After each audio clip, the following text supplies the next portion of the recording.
Baik, Bapak Ibu, terima kasih. Selamat pagi. Assalamualaikum warahmatullahi wabarakatuh.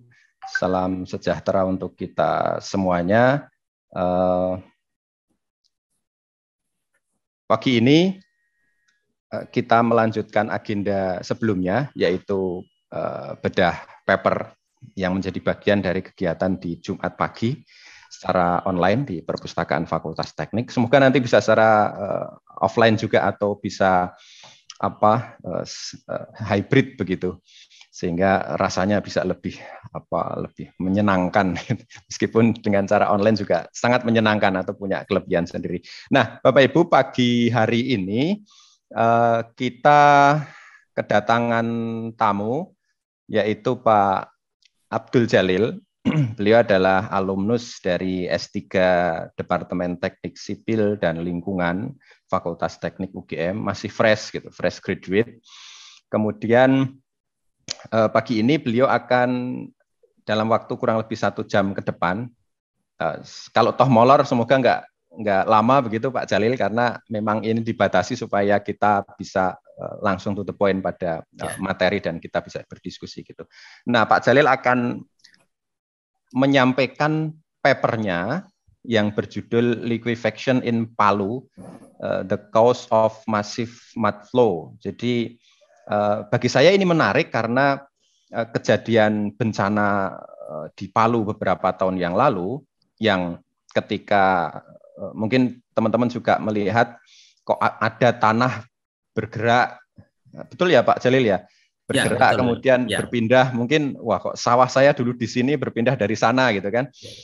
Itu bagian dari bisa jadi saya kurang tahu bahasa pastinya seperti apa, tapi kalau dilihat dari paper Pak Jalil yang terbit di jurnal Geoenvironmental Disaster, berarti ini bagian dari disaster, bagian dari bencana, sehingga dari konten paper itu sendiri saya yakin kita perlu mengetahui yang itu bisa jadi, meskipun terutama saya misalnya yang bukan orang teknik sipil, perlu mengetahui sebagai bagian dari literasi bencana lah begitu, sehingga kita semua bisa aware terhadap berbagai bencana yang ada di sekitar kita dan bagaimana cara menghadapinya. Mungkin nanti bisa disampaikan juga Pak Jalil. Likuifaksi kok bisa kayak gitu tuh, terus kita sebagai manusia gimana nih cara menyesuaikan dirinya gitu. Itu pertama, nanti terkait dengan kontennya. Kemudian yang kedua nanti terkait dengan proses penulisannya. Nah, ini juga menarik saya kira. Jadi ini kami mencoba mengambil cara lain, Bapak Ibu. Kalau sebelumnya kita hadirkan, ya dua-duanya tetap penting ya. Sebelumnya kita hadirkan pakar, kemudian kita minta bicara tentang penulisan, bagaimana menulis dan seterusnya. Nah, ini kita coba cara lain, yaitu dari pengalaman teman-teman mahasiswa yang sudah publish, kemudian kita minta untuk bercerita pengalaman beliau terkait dengan penulisan. Nah, untuk yang kedua nanti bagaimana Pak Jalil bisa menemukan tema tersebut, kemudian peran dari Pak Jalil dan juga dosen pembimbing seperti apa pembagiannya, kemudian ketika bagaimana menentukan jurnal target, ini sesuatu yang terkadang ini ya jadi pertanyaan, Pak kalau ini gimana gitu, aman tidak dan seterusnya. Ini mungkin Pak Jalil nanti punya pengalaman terkait dengan penentuan jurnal target yang khusus yang paper ini, tapi juga bisa pengalaman-pengalaman yang lain. Kemudian proses peer review-nya saya kira yang bisa juga menjadi pelajaran bagi kita semuanya. Saya kira begitu. Dan teman-teman nanti kalau ada pertanyaan silakan bisa raise hand, atau nanti di akhir juga bisa. Tapi kita ngalir saja, kita buat diskusi pagi ini menyenangkan gitu.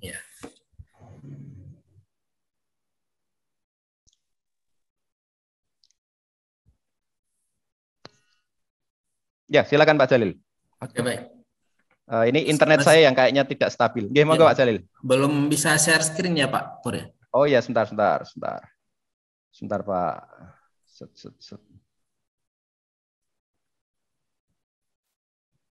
Ya, sudah Pak Jalil. Oke, baik. Ini saya mulai.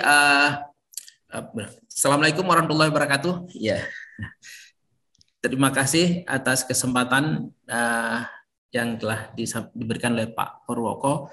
Selanjutnya kepada semua teman-teman, yang sudah bergabung di dalam acara bedah paper ini. Di sini saya akan coba menampilkan yang pertama barangkali di awalnya hanya sebagai apa itu likuifaksi, barangkali sebagai semacam landasan teori sedikit. Selanjutnya saya akan menyampaikan target jurnal dan proses review dan komunikasi dengan reviewer. Selanjutnya saya akan membuka file paper yang sesungguhnya yang sebagaimana Bapak Ibu bisa lihat di websitenya. Nah, mohon izin, sudah kelihatan ya Pak Puri ya? Ya sudah Pak, aman. Sudah, aman. Judul paper saya kemarin itu yang publish di Geoenvironmental Disaster itu adalah Liquefaction in Palu, The Cause of Massive Mud Flow. Jadi bergerak ini adalah karena mungkin sama-sama juga kita sudah melihat, ini hanya bagian kecil yang saya tampilkan di sini barangkali, bahwa bencana gempa bumi di Indonesia ini hampir di semua provinsi kita mengalami resiko yang besar ya. Nah, diantaranya baru-baru ini di Kota Palu di tahun 2018 pada bulan September, namun sebelumnya pernah juga terjadi di daerah kami tahun 2004 yang tentu selangnya yang cukup jauh. Nah, bila dia di Kota Palu ini energi gempa buminya lumayan besar dengan magnitud 7,5, sementara di tempat kami dulu magnitudnya 9,2, jauh lebih besar. Namun likuifaksinya tidak sedahsyat di Kota Palu ini. Namun di sini dalam paper ini saya membahas likuifaksi di Palu ini karena faktor geologinya yang menyebabkan terjadi mud flow. Jadi ide pertama muncul itu pertama saya membaca dari Time bahwa Palu itu ibarat seperti lumpur yang bergerak setelah bencana gempa bumi. Nah, oleh karena itu usul-usul meneliti, mempelajari dari patahan Palu Koronya, patahan dari sesar Palu Koro dan Palu Koro itu sendiri punya sesar yang besar itu, namun di antaranya itu ada semacam urat-urat sesar kecil. Nah, urat sesar kecil itu yang menyebabkan melahirkan likuifaksi pada titik-titik tertentu. Itu salah satu sebagai alternatif pemikiran atau semacam ada beberapa dari paper yang menyampaikannya. Nah, baik Bapak Ibu, saya izin saya sampaikan sedikit apa yang menjadi dari liquefaction potensial. Jadi ada kerentanannya, ada pemicunya, dan apa efeknya itu. Kerentanannya itu adalah tanah itu sendiri yang tentu akan labil sehingga ketika terjadi guncangan. Namun liquefaction itu sendiri bisa terjadi akibat gempa bumi juga dengan adanya dari ikatan di dalam partikel tanah seperti pada bendungan sehingga dia terjadi lepas ikatannya sehingga berpotensi liquefaksi. Kedalaman muka air tanah dan jarak sumber gempa bumi terhadap satu situs juga turut memperhitungkan. Nah, secara singkat ini barangkali lazim Bapak Ibu sudah dengar, namun kesemua itu terkait dengan safety factor. Di mana safety factor terhadap liquefaction itu yang pertama adalah adanya beban gempa. Beban gempa misalkan momen magnitudnya 7, 8, dan 9. Di balik gempa bumi itu dia punya peak ground acceleration atau PGA yang sering disebutkan. Peak ground acceleration itu merupakan turunan dari beberapa persamaan dari yang dihitung oleh ahli seismik. Nah, dari peak ground acceleration itu adalah berubah menjadi suatu parameter cyclic stress ratio, dan sementara satu lagi parameter adalah yang menahannya itu cyclic resistance ratio. Jadi yang namanya itu safety factor ada yang mendorong dan ada yang menahan. Jadi selisih di antara itu perbandingannya itu kalau dia kecil dari 1 maka liquefaction itu terjadi. Nah, Bapak Ibu sekalian, ini saya hanya menampilkan satu gambar ini dari Mason 2019. Ini dari daerah Kotobo, di mana terjadi gerakan-gerakan tanah yang menimbulkan suatu likuifaksi yang dahsyat. Namun di daerah ini juga ditemukan banyak sand boiling, artinya semburan pasir yang nampil ke permukaan yang hingganya menandakan sebagai manifestasi likuifaksi. Kalau saya sini bisa kelihatan, kalau begini bisa kelihatan nggak nih Pak Pur ya? Ini masih kelihatan? Masih Pak, masih siap. Masih, oke baik. Ya, saya lanjut ke ini. Nah, ini dari BNPB merilis, barangkali ini datanya sudah lama juga, pada awal gempa bumi. Ini 3 lokasi yang terjadi likuifaksi besar, juga landslide dan mudflow di sini, ada Balaroa, Potobo, dan Juno Oge. Ini yang jaraknya relatif sangat dekat dengan patahan Palu Koro ini. Nah, ini yang garis merah ini adalah patahan Palu Koro, dan Balaroa berjaraknya sekitar 1,1 km, dan Potobo sendiri 7,2 km, dan Juno Oge 6,7 km. Ini berjarak yang paling dekat, dan Sibalaya 3,6 km. Menurut sejarah di daerah Balaroa ini tidak ada saluran irigasi Gumbasa, namun di sini menurut dari Pak Sukirmanudin dalam papernya bahwa di daerah Balaroa ini terdapat sungai tua dulu yang pernah terkubur, sehingga begitu genangan dahsyat sementara airnya masih lumayan banyak di situ, sehingga memicu suatu likuifaksi. Sementara di daerah Potobo ini ada mengindikasikan bahwa dekat dengan jalur irigasi Gumbasa, sehingga dia ikut turut berkontribusi dalam memicu potensi likuifaksi. Nah, ini adalah teori dasar barangkali yang disampaikan oleh Sid, ini sudah cukup lama, di mana kalau di sini diambillah sebagai suatu kolom tanah, ini adalah percepatan dari gempa bumi yang mengguncang dari permukaan tanah. Sementara gempa bumi itu bergerak dari bawah yang menggoncang elemen tanah, sehingga melahirkan suatu nilai shear stress-nya yang maksimum. Juga adanya faktor reduksi terhadap elemen yang dipertimbangkan terhadap suatu cyclic resistant pada suatu tanah itu sendiri. Dalam hitungan ini dianggap sebagai tanah itu seperti kolom tanah begitu, karena kita menggunakan data uji NSPT atau boring. Nah, di sini kemarin saya angkatkan beberapa kira-kira hipotesa awalnya dalam untuk menimbulkan itu adalah terkait dengan geologi yang ada di Potobo, Balaroa, Juno Oge, kemudian lapisan sedimen, kedalaman muka air tanah, peristiwa likuifaksi, juga magnitudo gempa bumi, kemudian ada pengaruh gerakan vertikal horizontal dari uji dari mikrotremor. Nah, Bapak Ibu, ini saya coba menggambarkan kembali situasi di Kota Palu. Ini adalah peta geologinya dari Kota Palu itu. Kota Palu, di mana ini kelihatan daerah lembah, Balaroa, Potobo, dan Juno Oge. Dan di titik-titik ini adalah bagian dari titik uji mikrotremor untuk mengetahui tingkat kerentanan seismik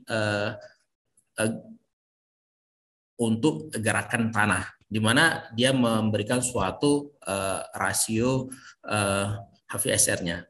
Nah, ini juga saya gambar kembali, ini untuk menyatakan bagaimana kondisi landslide atau mudflow di Balaroa, Potobo, dan Juno Oge, di mana ketiga daerah ini memiliki sesuatu yang longsor yang dahsyat dan bahkan telah menenggelamkan beberapa rumah penduduk, bahkan ratusan rumah penduduk.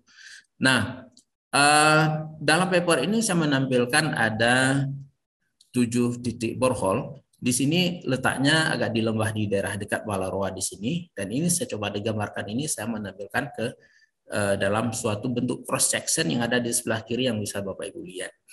Nah, di sini kelihatan bahwa ini ada patahan sesar Palu Koro di sini, di mana yang terjadi arah mengiri yang sesarnya. Sementara ini jadi perbedaan perlapisan tanah, karena memang arahnya sudah berbeda di daerah di sini, dan ini masuk semakin ke lembah, dan ini semakin mau ke daerah pantai. Nah, selanjutnya ada indeks kerentanan seismik. Seismik ini dari data mikrotremor ini menunjukkan adalah semakin warnanya yang merah ini nilai faktor kerentanannya itu semakin besar. Begitu juga dengan ground shear strength ini adalah semakin merah ini juga merupakan tingkat gerakan dari tanah itu akan semakin besar, di mana merupakan suatu rasio untuk meregangnya permukaan tanah akibat gempa bumi. Nah, ini salah satu titik yang saya ambil di sekitar Balaroa, bahwa saya coba plot bahwa dari data NSPT ini dengan momen magnitud yang relatif terjadi saat ini, namun tidak semua titik bor memiliki yang seperti ini tingkat kedalaman potensi likuifaksi. Namun pada borehole 6 ini itu mencapai 16 meter di bawah permukaan tanah berpotensi likuifaksi. Jadi namun tidak semua titik bor yang seperti ini. Ini yang signifikannya yang saya temui gitu. Nah, baik Bapak Ibu.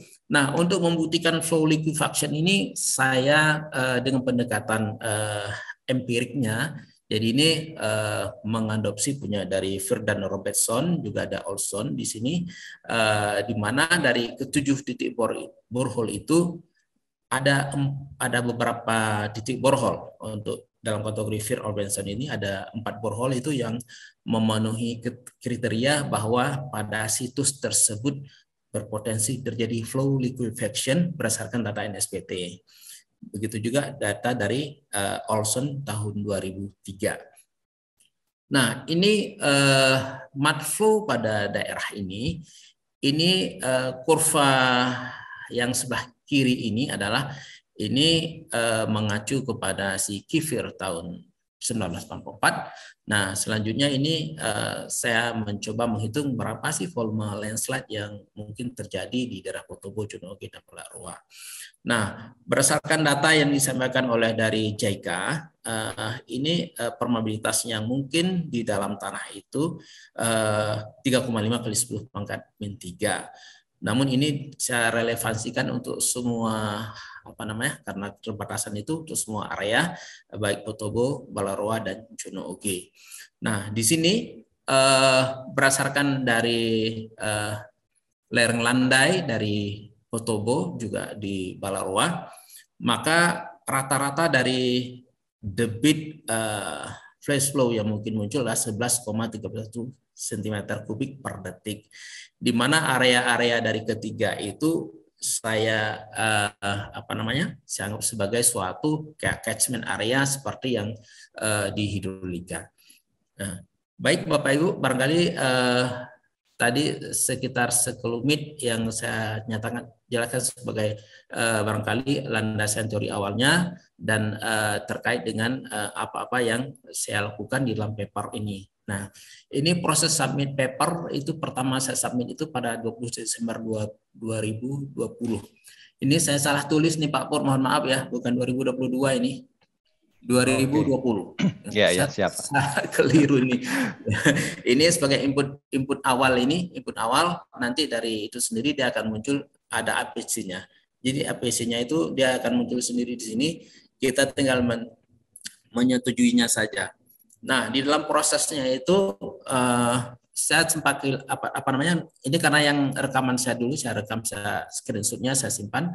Jadi oleh si paper ini dia meminta kita kalau mau publish-nya lebih cepat begitu, dia minta dalam bentuk preprint lebih dulu nanti supaya prosesnya bisa akan cepat gitu. Ya. Jadi selanjutnya, nah semua data itu dia disimpan pada suatu website atau situs yang ada DOI-nya Pak, DOI-nya itu. Jadi kita tidak bisa menyimpan seperti di Google Drive atau kalau misalkan kita sendiri ya kita mungkin harus komit nanti kapan dibutuhkan data harus ini. Tapi pada prinsipnya mereka itu untuk mengakses untuk untuk menilai paper dan data kita ini semuanya harus disimpan dalam bentuk suatu website yang ada DOI. Jadi saya menyimpan di sini di akun Figshare ini, Figshare yang saya buat. ada passwordnya juga di sana. Nanti ternyata di sini juga sudah ada ratusan mungkin ya, sangat banyak data-data dari paper lain yang tersimpan di situ. Ini merupakan salah satu juga yang ditampilkan di situ sebagai alternatif untuk menggunakannya. Nah, Pak Jalil, ya, keputusan nyimpan di Fixer itu Pak Jalil sendiri ya? Artinya tidak ada kewajiban dari jurnal. Silakan simpan di Fixer, itu nggak ada ya, Pak? oh tidak ada begitu, bukan begitu. Yes. Kalau misalkan kita punya sendiri yang artinya ada yang DOI-nya bisa DOI-nya silahkan saja gitu. Saya hanya karena istilahnya kemarin itu mungkin ya kayak meraba-raba juga ya Pak Pur. Saya ikut ramai-ramai ya saya coba ke situ, akhirnya di Fixer itu. Ternyata Fixer ini juga sangat manfaat. Saya lihat setelah saya baca paper-paper yang lain, begitu saya mau analisis, saya bisa download data di situ. Ya. Betul. Jadi karena ada banyak dataset di situ ya. Ya, karena memang data itu memang apa namanya? Kalau kita menggunakan itu bisa, hanya nanti terkait dengan izin-izin yang sebagaimana ketentuan di situ barangkali. Ya. Nah, saya Pak Jalil, sebelum lanjut mungkin terkait dengan penentuan jurnal target ini mungkin ada cerita Pak Jalil, kenapa di situ gitu? Saya kemarin tuh jurnal targetnya itu memang karena ini bencana yang disaster, akhirnya cari yang disaster itu. Jadi karena apa namanya yang terkait yang mirip dengan kebencanaan. Namun sebelumnya pernah juga ada di jurnal lain di Geoscience kalau tidak salah. Akhirnya dia menolak karena memang dia bukan bagian kebencanaan. Akhirnya dia sebutkan semoga berhasil di jurnal yang lain. Akhirnya memilihlah jurnal yang lebih tepat terkait kebencanaan. Kemarin itu yang paper yang jurnal yang sebelumnya itu dia tidak ini dengan kebencanaan gitu. Jadi akhirnya dia minta dimasukkan ke jurnal yang lebih relevan gitu. Akhirnya dengan menilai dari situs dari Geoenvironmental Disaster ini banyak hal-hal terkait kebencanaan yang disampaikan di sini gitu ya. Oke. Demikian Pak Pur. Ya. Boleh lanjut Pak. Mungkin teman-teman ada yang ingin bertanya nanti boleh deh Pak Raisen. Monggo Pak. Oke, baik, saya lanjut. Ini apa namanya? Saya publish saya ini apa namanya reverse by author to reviewer. Jadi kebetulan ini sebetulnya ini saya ketik ulang Pak Pur di Word, sebetulnya mereka itu online itu mengisi jawaban-jawaban ini. Iya. Jadi sebagai apa namanya pedoman ya buat catatan saya, jadi saya simpan yang seperti ini. Jadi ini memang koreksinya tidak begitu apa namanya konten yang luas, hanya beberapa terkait dengan resolusi gambar dan referensi-referensi lainnya, penjelasan-penjelasan beberapa dari referensi itu yang dia minta. Ini 26 Mei 2021 itu pertama saya terima sejak submit pada 20 Desember 2020. Tadi saya ketik 2022, 2020 submitnya Desember 2020 dan apa namanya revision pertamanya pada 26 Mei 2021. Ya. Pak Jalil, sebentar Pak. Yang sebelumnya tadi menarik, sepertinya ini auto responnya itu selalu diawali dengan thank you very much. Ada yang for constructive comment, for valuable comment dan lain sebagainya. Memang seperti itu ya Pak. Ini saya kira bagi teman-teman yang belum pernah submit bisa jadi satu catatan. Ya, saya diingatkan supaya jangan lupa mengucapkan terima kasih kepada mereka yang sudah memberikan suatu koreksi kepada paper kita gitu ya Pak. Jadi per setiap pertanyaannya selalu ada terima kasihnya, ucapan terima kasihnya. Thank you buat para reviewer gitu ya. Ini juga barangkali sebagai ya mungkin penghargaan juga ya kepada mereka yang sudah mau membaca dan memberi suatu koreksi dan sifat yang apa namanya untuk suksesnya dalam paper ini gitu ya. Oke. Baik, sebentar. Sampai di sini mungkin teman-teman ada yang ingin raise hand? Ingin bertanya mungkin? Adakah? Oke, lanjut Oke, Pak. Belum ada. saya Oh, lanjut. ada ini Pak Darminto. Oke. Monggo Pak Darminto. Mau tanya Pak, ini Iya. open access ya Pak nanti? Open access, betul ya Bapak? Iya. Berarti data-data tadi di upload di Fixshare itu? Itu salah, ya. Kewajiban atau enggak? Ya, saya jawab ya Bapak ya. Fixshare itu adalah salah satu pilihan yang saya gunakan. Mungkin ada website lain juga yang menyediakan, tapi saya belum tahu gitu. Jadi pada prinsipnya reviewer itu menginginkan data kita itu mereka bisa ngambil dengan mudah begitu. Nanti link Fixshare-nya itu, link doi kita itu kita cantumkan di paper kita itu Pak, di bagian bawah, nanti terserah kita mau cantum di mana.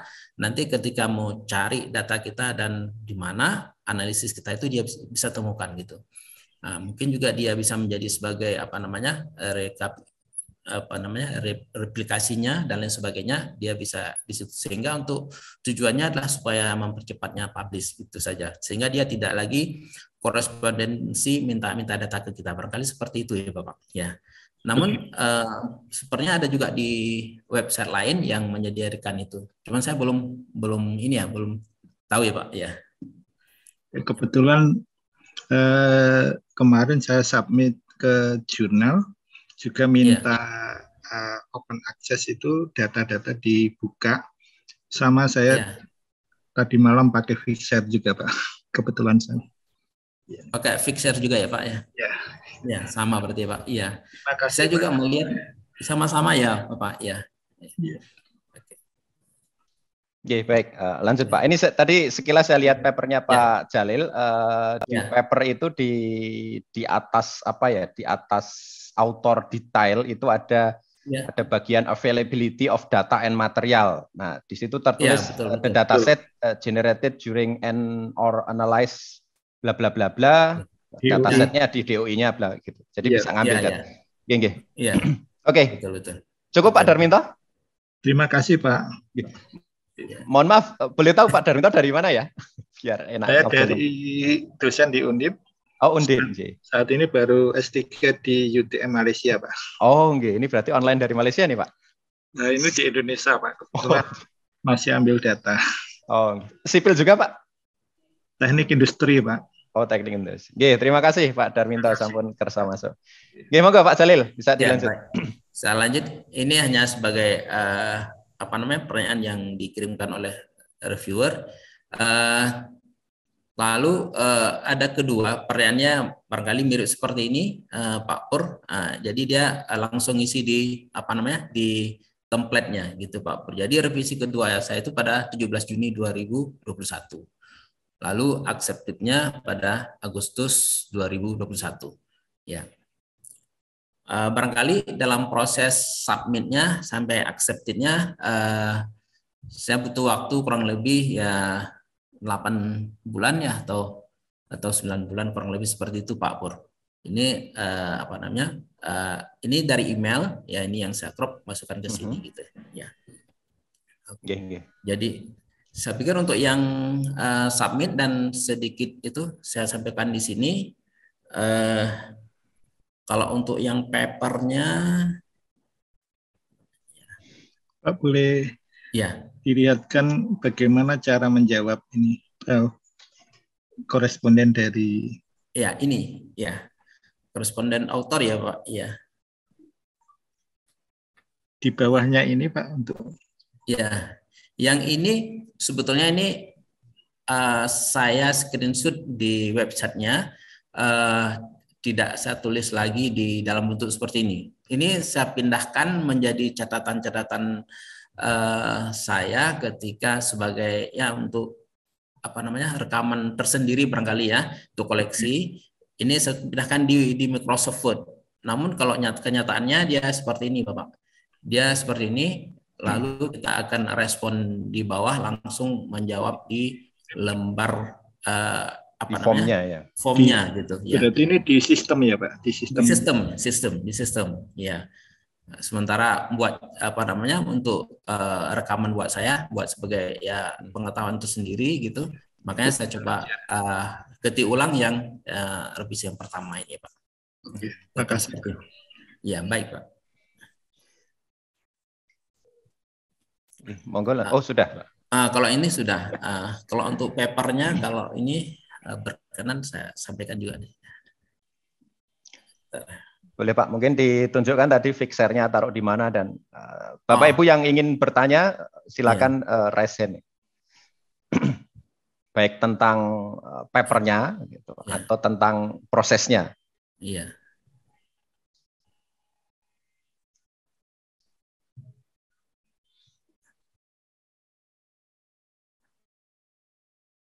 Oke, ini ya Pak. Ya.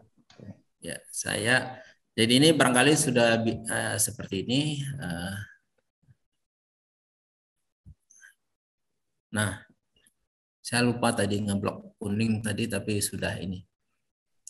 Ini di sini artinya benang awalnya ini likuifaksi sudah pernah dilakukan dari BNPB di Palu menggunakan data sondir dan data data NSPT. Nah, namun di sini belum disampaikan terkait dengan mud flow-nya ini. Maka saya meng-highlight-nya di sini. Jadi artinya mungkin barangkali semacam gap-nya ya yang menjadi paper di sini muncul membedakan dengan penelitian sebelumnya. Jadi barangkali sebagai gap-nya di dalam paper ini di sini gitu ya Pak. Di mana saya lebih menunjukkan mud flow-nya bagaimana terjadi mud flow pada saat likuifaksi. Karena sebelum-sebelumnya belum pernah disampaikan dari likuifaksi munculnya mud flow, tetapi flow liquefaction atau liquefaction mobility itu sudah sering terjadi. Memang itu dua hal yang pasti terjadi di mana pada potensi likuifaksi itu terjadi. Sekalipun mud flow itu sendiri, kedua hal itu juga terjadi. Ya. Mohon maaf Pak Jalil, sebagai orang awam ini, sebagai orang awam, teman-teman yang di teknik sipil atau geologi mungkin nanti bisa lebih detail ya. Sebagai orang awam, berarti sebenarnya potensi daerah atau daerah-daerah yang dia punya potensi terjadi likuifaksi itu sesungguhnya bisa dipetakan ya Pak? Bisa dipetakan Pak. Jadi cuma sayangnya bisa jadi daerah-daerah itu sudah dihuni oleh manusia gitu. Sehingga ketika terjadi ya akhirnya ada bencana di sana. Gimana itu Pak Jalil? Ya, ini mungkin suatu suatu input juga suatu pemasukan baru juga bagaimana seandainya kita sudah terlanjur tinggal di suatu tempat yang kita baru ketahui bahwa tempat itu berpotensi likuifaksi dengan adanya pengetahuan seperti ini. Barangkali begitu ya Pak Pur ya. Iya, iya. Yang bisa saya bantu memberi suatu semacam mitigasinya itu potensi likuifaksi itu diakibatkan oleh gempa bumi sebagaimana yang pernah terjadi saat ini. Katakanlah kita di suatu lokasi situs dengan endapan pasir halus kemudian dengan muka air tanah yang tinggi, itu bila terjadi guncangan besar dari gempa bumi itu berpotensi likuifaksi. Nah, bila mana hal itu kita ada di atas itu kan gitu ya Pak. Nah baru kita ketahui. Nah, untuk ini kita bisa melakukan semacam lapisan pasir yang ada di lokasi yang tempat kita tinggal itu bagaimana kita lakukan dengan pemadatan ulang atau kita tinjau kembali dengan tujuan memberikan suatu nilai density kepadatannya yang maksimum sehingga kalau memang bangunan kita bangunan rumah sederhana tentulah tidak sebagaimana bangunan yang yang berlantai tinggi yang begitu sulit diperbaiki. Barangkali demikian. Setidaknya kalau misalkan dalam suatu areal itu kita bisa melakukan perbaikan mitigasi untuk perbaikan kepadatan tanahnya. Sebagaimana saat ini kan dalam melakukan pemadatan untuk lapisan pasir yang berpotensi likuifaksi itu juga sering dilakukan dengan dynamic convection, pemadatan dinamik, kemudian sehingga dengan lapisan tanah bawahnya sudah semakin keras sehingga resiko terhadap likuifaksi dapat terkurangi. Namun demikian sejarah riwayat waktu gempa juga menjadi pedoman kalau memang hambatan gelombang gempanya tidak mencapai ke situs kita, yaitu mungkin tidak akan terjadi. Tapi sebaliknya Pak, yang namanya gempa itu dia akan sampai. Karena kita tidak bisa berprinsip bahwa ke lokasi kita itu gempa nggak akan sampai, tapi dia akan sampai, cuma kita belum tahu waktunya kapan. Itu saja. Barangkali demikian Pak Pur. Iya. Karena dalam membangun berpikir gempa itu suatu waktu dia akan sampai, bukan tidak akan sampai, tapi suatu waktu akan sampai, cuma kita tidak tahu kapan. Gitu, Pak. Oke. Berarti prinsip-prinsip yang dipakai itu ya Pak, supaya kita aware pada gempa gitu ya. Betul. Nah, karena nanti sebagian berpikir wah kita ada di lokasi yang aman, pasti nggak terjadi gempa kan gitu kan Pak. Iya, iya. Gempa bumi itu pasti dia akan sampai, cuman kita tidak tahu kapan, itu saja. Barangkali begitu ya Pak Pur. Terima kasih Pak Jalil. Teman-teman yang lain mungkin ada yang mau bertanya, monggo silakan. Pak Ahlan ini, monggo Pak Ahlan. Silakan Pak. Ya, Assalamualaikum Pak Abdul Jalil. Mohon izin bertanya pertanyaan agak mendasar Pak. Waalaikumsalam warahmatullahi wabarakatuh. Ya, yang pertama untuk pembagian penulisnya antara kita dengan promotor bagaimana Pak? Misalnya wajib promotor sebagai correspondence author atau bagaimana? Kemudian yang kedua untuk komunikasi dengan reviewer tadi apakah memang harus email yang kita tera di sini atau boleh email lain seperti itu Pak? Iya. Demikian terima kasih Pak Abdul. Baik. Monggo langsung Pak Jalil. Baik, terima kasih Pak Ahlan. Pertama untuk corresponding autornya itu kita ya mungkin dengan pembimbingnya itu mungkin nanti kebetulan di sini saya yang di subtulisnya jadi saya gitu.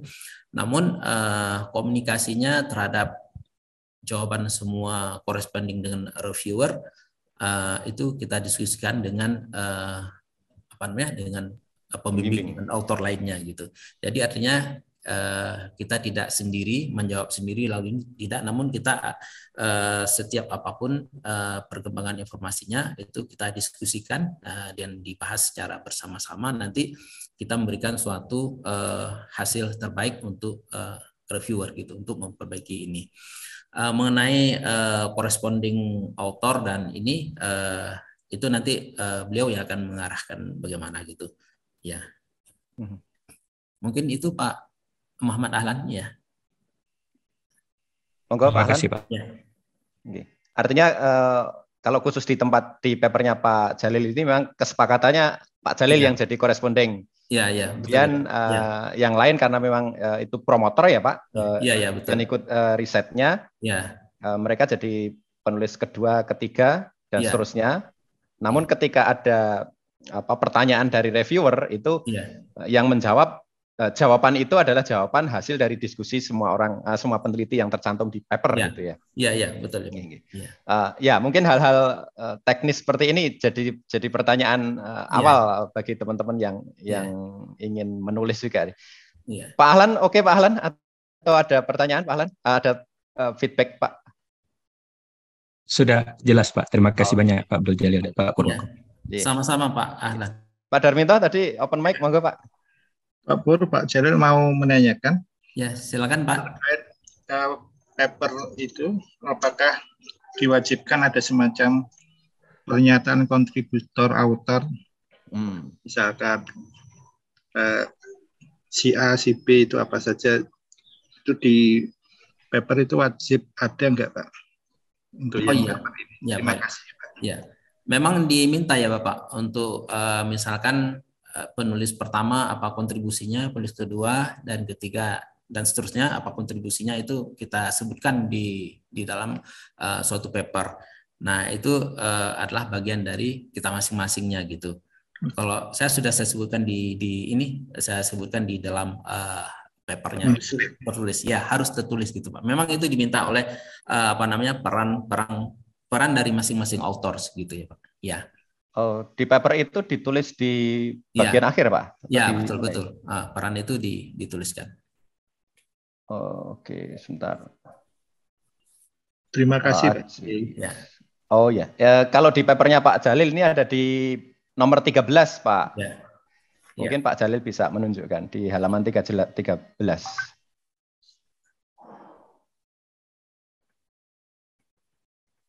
13 sebelum akhir nih. Ini ya. Nah, ini dia. Mungkin bisa di zoom, Pak. Ya.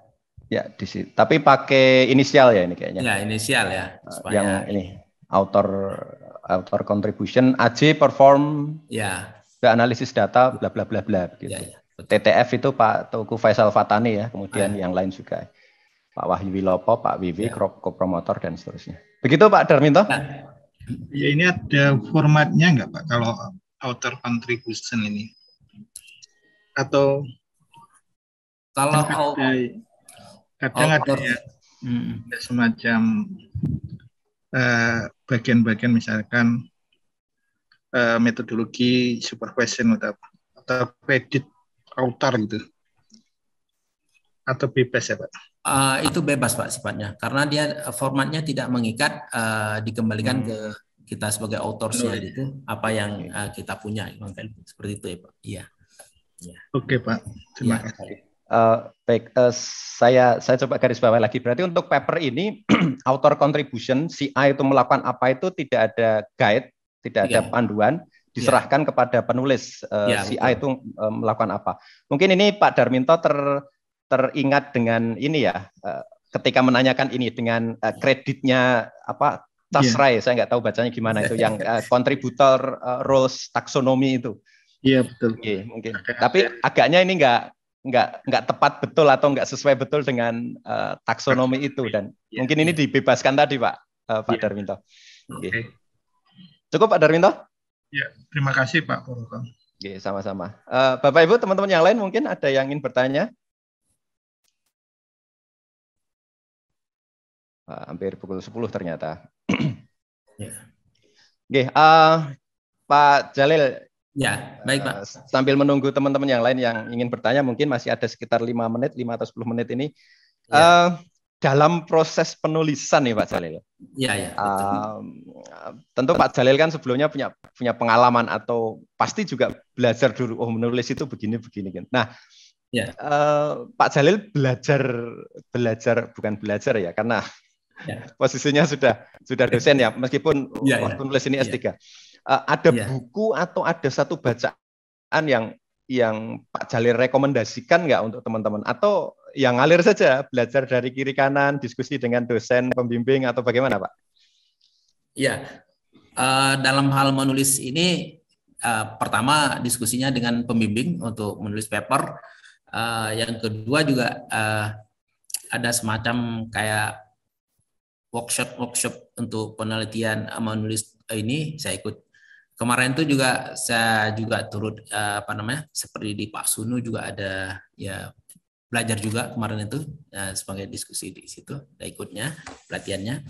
Kemudian selain itu juga dari buku ini ada buku kemarin itu yang dibagi-bagikan di kampus itu untuk menulis paper yang non native gitu, yang bukan kita sebagai penutur asli bahasa Inggris itu ada petunjuk penulis paper juga begitu. Mungkin filenya itu ada, mungkin bisa saya kasih nanti ke Pak Pur ya barangkali nanti ya itu bukunya. Mungkin teman-teman juga sudah ada tuh barangkali. Lebih banyak diskusi intensnya dengan pembimbing dalam hal menulis paper ini gitu. Belajar lain barangkali sambil ini ya timbul tenggelam Pak Pur, dibuat salah gitu. Trial error gitu ya, supaya coba gitu ya. Nanti dikoreksi gitu. Koreksi ya seperti itu. Nah itu belajar pelan-pelan dan berprosesnya yang dengan waktu yang lumayan sehingga akhirnya jadilah seperti ini gitu. Tanya-tanya diskusi sama teman-teman sangkatan juga dengan angkatan di atasnya juga sering di ruang mukim gitu, di teman-teman antar prodi juga ada kita diskusikan dalam penulisan paper gitu ya Pak Pur ya. Nah, barangkali demikian ya Pak Pur ya. Oke, terima kasih Pak Jalil. Ini sebelum ke Mas Elvis yang sudah angkat tangan ini, mungkin yang Pak Jalil maksud itu ini ya buku English for non native menulis paper dengan bahasa Inggris tapi bukan natif gitu. Kayaknya memang itu dilanggan juga oleh perpustakaan UGM. Oh ya itu Pak. Ya betul. Ya. Ada banyak memang. Baik, Mas Elvis, monggo silakan. Ya, terima kasih Pak Jalil dan juga Pak Pur. Pertama saya minta maaf nggak bisa on cam karena begadang semalam. Lalu kemudian yang kedua, saya tertarik dengan bukunya. Barangkali Pak Pur setelah ini bisa berkenan untuk share ke grup. Lalu pertanyaan saya Pak Jalil, mungkin tadi ketika ngomong tentang native speaker dan juga tentang menulis seperti native itu, saya jadi teringat tadi ada tulisan dari reviewer kalau nggak salah Pak yang beliau meminta improvement terhadap proofreading Pak. Iya. Ya, itu pertanyaan saya adalah sejauh mana Bapak merespon itu, artinya apakah Bapak lalu kemudian menyerahkan lagi ke proofreader atau Bapak yang proofreading sendiri, atau saya ingin melihat perubahan sejauh mana perubahan-perubahan pada tulisan tersebut untuk merespon dari reviewer tersebut. Kurang lebih seperti itu Pak, karena memang saya sendiri juga agak bermasalah dengan penggunaan bahasa Inggris. Bukan bermasalah ya, belum terlalu bagus dalam penggunaan bahasa Inggris karena memang saya menguasai bahasa Indonesia, bahasa daerah juga bisa. Jadi bahasa Inggris agak sulit. Ya, terima kasih Pak Jalil dan Pak Pur. Monggo Pak Jalil. Baik, terima kasih Pak Elvis atas pertanyaannya. Untuk proofread paper ini memang dikerjakan di kampus kita gitu Pak, di prodi Teknik Sipil oleh yang mengerti bahasa Inggris gitu. Jadi memang dilakukannya secara berulang kali, namun tidak oleh pihak yang diarahkan oleh paper untuk proofreadnya tidak, tapi artinya diselesaikan oleh di lingkungan di prodi oleh yang ahli bahasa Inggris itu. Saya serahkan di situ untuk melakukan proofread. Proofreadnya juga berkali-kali ya, maksudnya berulang gitu ya, tidak sekali gitu.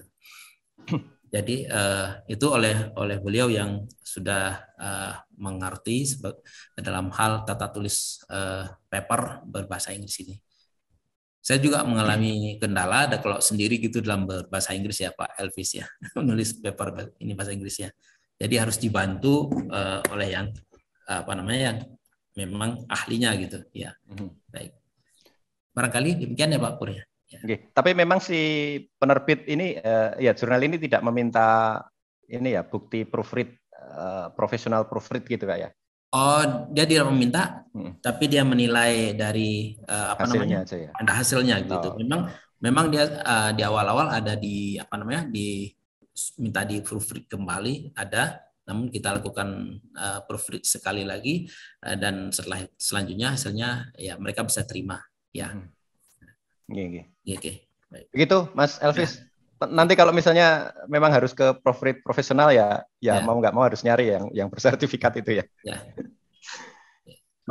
Mas Elvis, mungkin ada feedback, monggo. Saya rasa cukup sudah menjawab Pak Pur dan juga Pak Jalil. Terima kasih. Siap.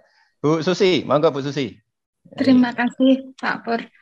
Izin bertanya Pak Jalil. Bentar, Bu Susi ini teknik atau mana ya? Saya di luar teknik ilmu lingkungan S3.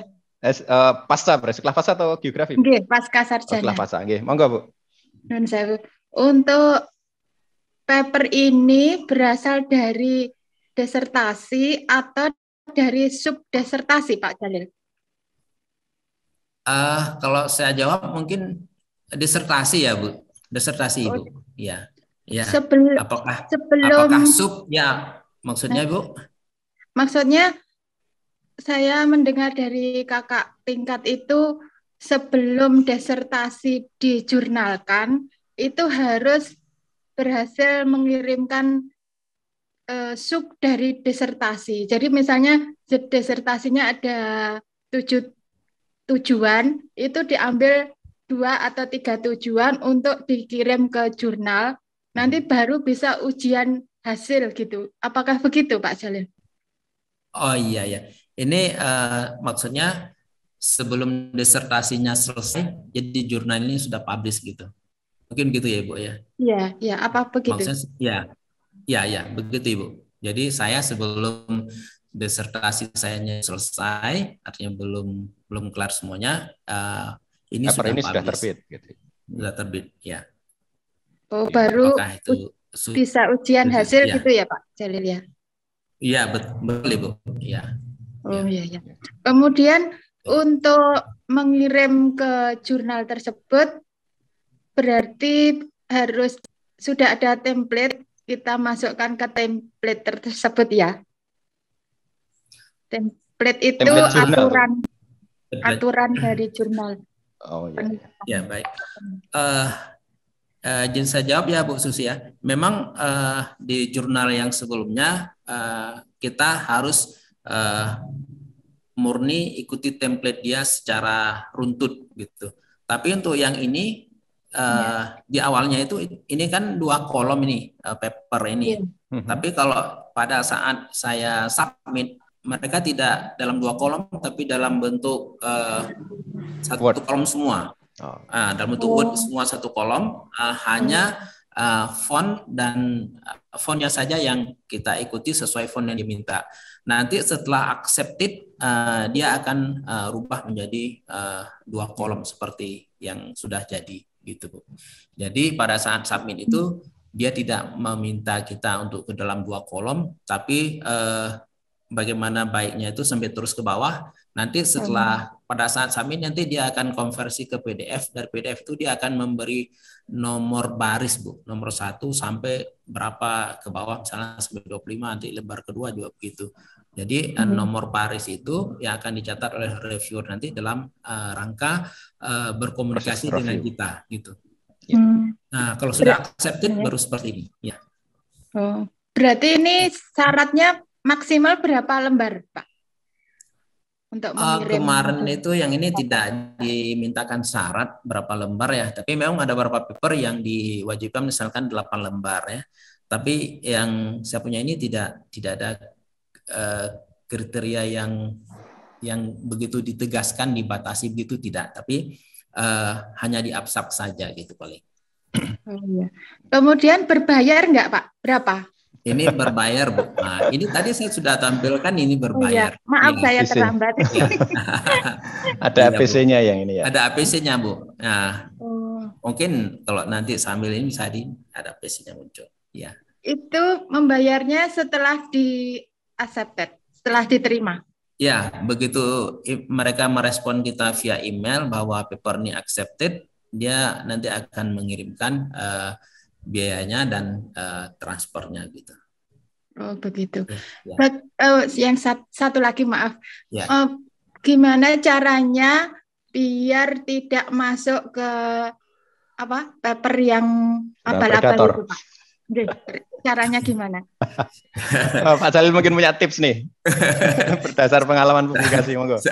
Saya sebetulnya belajar juga di Pak Pur dulu, jatuh ingat sama Bu ini di perpustakaan dulu Pak Pur, Bu apa namanya Bu Leli ya. Bu Leli ya. Ya. Jadi beliau ada ngasih bill list itu kalau tidak salah Bu. Jadi kalau misalkan dari bill itu sudah ada rekomendasinya mana yang predator gitu. Tapi pada intinya kalau misalkan kita di ranking jurnal itu kita buka, biasanya nggak berpredator itu biasanya. Kalau sudah masuk jurnal ranking, Scopus itu. Mereka begitu ya Pak Pur ya. Sederhananya seperti itu ya. Iya, sederhananya seperti itu. Namun mungkin untuk kasus-kasus tertentu memang harus hati-hati juga gitu. Ya. Mungkin Pak Pur bisa menambahkan ini. Di listnya PAK Dikti itu ada list jurnal-jurnal yang memang harus dihindari, versi PAK Dikti ya, versi PAK Dikti. Dan mungkin itu bisa jadi salah satu pedoman Bu Susi. Meskipun itu PAK ya, PAK untuk angka kredit dosen, tapi saya kira itu bisa jadi salah satu patokan. Bill list itu kadang orang menggunakan sebagai filter awal. Aduh, udah masuk sini nih, udah harus hati-hati nih kalau udah pernah masuk sini. Meskipun sangat mungkin setelah masuk situ kemudian di discontinue, tapi suatu saat diindeks lagi misalnya oleh Scopus, itu bisa jadi juga. Artinya mungkin ini ya tetap harus lihat satu persatu. Saya mau submit di jurnal ini, jurnalnya kayak apa sih, dilihat dulu gitu. Pertama difilter dari, misalnya ya, difilter dari pernah masuk bilis nggak sih? Oke, pernah masuk. Kalau pernah masuk berarti ada sesuatu nih. Kira-kira apa ya? Oh, ternyata ini, dan seterusnya dan seterusnya. Kemudian kalau misalnya masuk di Scopus bisa dilihat juga, penerbitnya ini, penulisnya timpang nggak? Misalnya satu kriteria yang paling sederhana. Tahun ini berapa? Oh, tahun ini kok ada 1.000. Tahun kemarin berapa? Tahun kemarin cuma 100 loh. Kok meningkatnya sekian 10.000 misalnya. Ini harus hati-hati, ini ada apa misalnya kayak gitu. Jadi ya lihat, kalau menurut saya sih harus lihat satu persatu juga. Nanti jurnal apa terus baru dilihat jurnal ini kayak apa, jurnal apa baru dilihat begitu. Tapi ya ada yang kemudian ini sudah jurnal, kalau versi Skimago udah Q1 ini, mestinya ya relatif aman lah misalnya kayak gitu. Ada yang kayak gitu. Jadi akhirnya ada rasa yang main juga sih. Kalau nggak yakin ya sudah, mending dihindari misalnya kayak gitu. Gitu. Mungkin nanti kami coba, atau Bu Susi bisa buka ini sebentar, ugm.id/YPFT. Nah, di situ ada, nanti cari ada rekaman diskusi dengan yang kami ngundang Bu Leli dulu, orang BPP, terkait dengan jurnal-jurnal predator, dan juga ada record dari Pak Sunu juga tentang jurnal predator itu kayak apa, terus cara hindarinya kayak apa gitu. Begitu Bu. Coba nanti kalau Google gitu kan googling, kalau YouTubing gitu.